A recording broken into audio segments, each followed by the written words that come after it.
बहुत देर हो चुकी है। उसका बच्चा उसकी आंखों के सामने है, लेकिन पास होने का मतलब ये नहीं कि उसे बचाना आसान है। फिर भी एक माँ का दिल हार नहीं मानता। वो बिना सोचे आगे बढ़ती है। पर यह विशाल अजगर किसी एक शेरनी के बस की बात नहीं। अजगर बहुत ही फुर्ती और सटीकता से वार करता है। शेरनी भी उसकी इस ताकत को समझती है।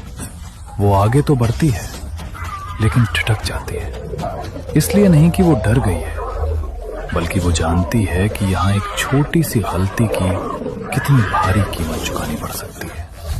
अकेले जीतना नामुमकिन है। तभी एक और शेरनी वहां दौड़कर आ जाती है। उसे किसी ने बुलाया नहीं था, बस उसने इस खतरे को भांप लिया था। वे एक साथ हमला नहीं करती और उन्हें इसकी जरूरत भी नहीं है।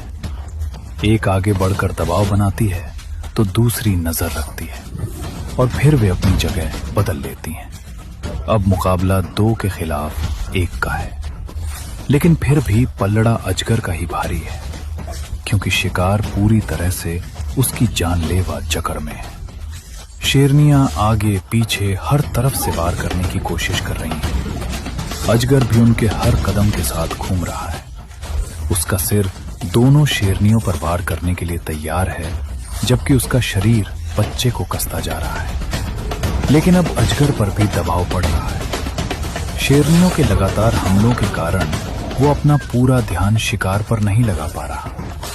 फिर भी वो अपनी पकड़ ढीली नहीं करता, क्योंकि वो जानता है कि उसकी असली जीत बाहर की लड़ाई में नहीं, बल्कि अपने शिकार का दम घोटने में है।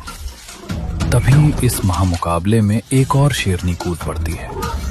कोई बुलाहट नहीं, कोई योजना नहीं, बस अपने झुंड के लिए वफादारी। और देखते ही देखते वे 4 हो जाती हैं। 4 अलग अलग दिशाएं। अजगर के लिए जगह कम पड़ रही है और शेरनियों के लिए समय। हर शेरनी बिना एक दूसरे को देखे इशारों में चाल समझ रही है। एक अजगर अपने शिकार को चबाता नहीं, बल्कि उसे जकड़ कर मारता है। उसकी कुंडली इस तरह कसती है कि शरीर में खून का बहाव ही रुक जाए।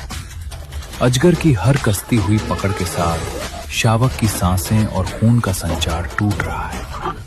इस पकड़ को तोड़ने के लिए सिर्फ ताकत की नहीं, समय की जरूरत है।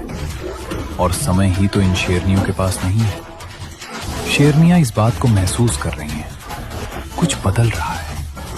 उनमें नहीं, बल्कि उस छोटे शावक में। उसकी छटपटाहट अब धीमी हो रही है। उसकी दर्द भरी चीखें अब पहले जैसी नहीं आ रही।